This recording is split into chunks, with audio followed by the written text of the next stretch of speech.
Do I really look like a girl? She raised a brow. No. You look like her. Then she handed me the sash. Prom Queen. Just as I posed for the photo. Knock knock. We both froze. Another knock. Louder this time. Olivia's eyes went wide. That's my mom. What? She wasn't supposed to be home. I scrambled. My hands fumbled for the zipper. My wig was half on, my heels tangled. Makeup was smudging with every panicked move. And then, she burst in. Olivia's mom, holding a grocery bag, completely unaware, until her eyes landed on me. Or, rather, on her. Me. Standing in heels, rhinestones glittering, lipstick fresh and glossy, a wig sliding slightly off-center. Everything stopped. She didn't scream. She didn't ask what I was doing. She looked at me, really looked, and said gently, "You look beautiful, sweetheart." My brain couldn't process it. This isn't what it looks like. I stammered. Olivia stood behind me, arms crossed. Yes, it is. And then her mom smiled. Why do you look so scared? Haven't you been waiting to see this girl in the mirror for a long time? I didn't answer. I couldn't. I felt exposed.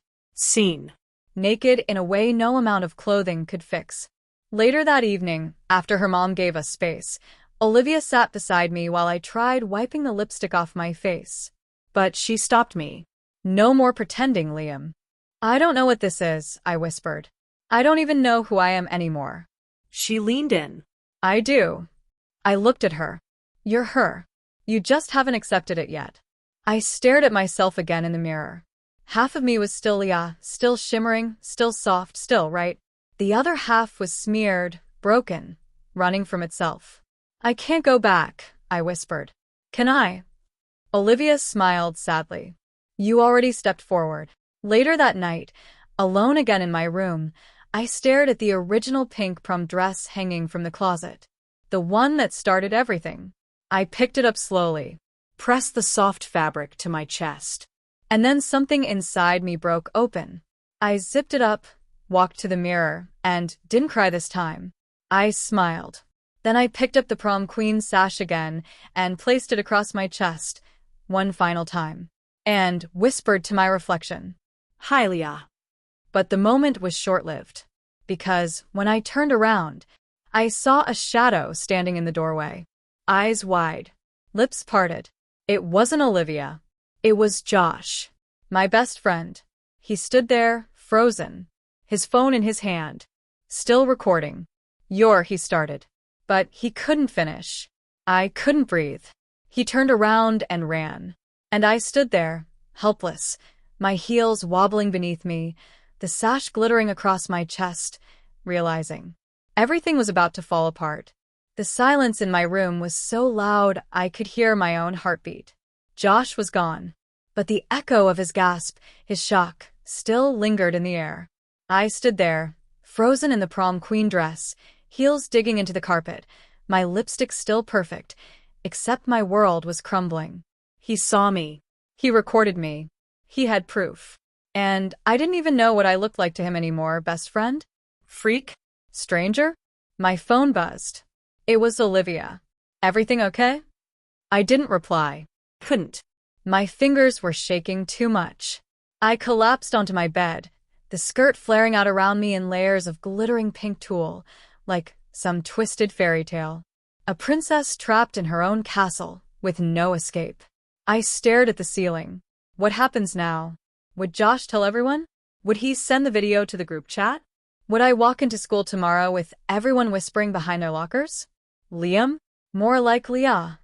The thought made my stomach twist. But another part of me, deep inside, asked a scarier question. What if I didn't want to go back? What if Josh seeing me was terrifying, not because he caught me, but because I wasn't ashamed anymore? That idea hit harder than anything else. The phone buzzed again. This time it was a message from Josh. Hey, we need to talk. Don't worry. I'm not telling anyone. I blinked. Was it a trap? A setup? Another dare? I stared at those words, reading them again and again until they lost all meaning. Then my screen lit up with an incoming call. Olivia. I picked up, voice barely a whisper. Hello. I know, she said softly. He saw, didn't he? I stayed quiet. I figured. Josh just texted me, too. My heart stopped. What did he say? He sent me the video. My stomach dropped. But, she continued, he also said you looked beautiful. I didn't know what to say.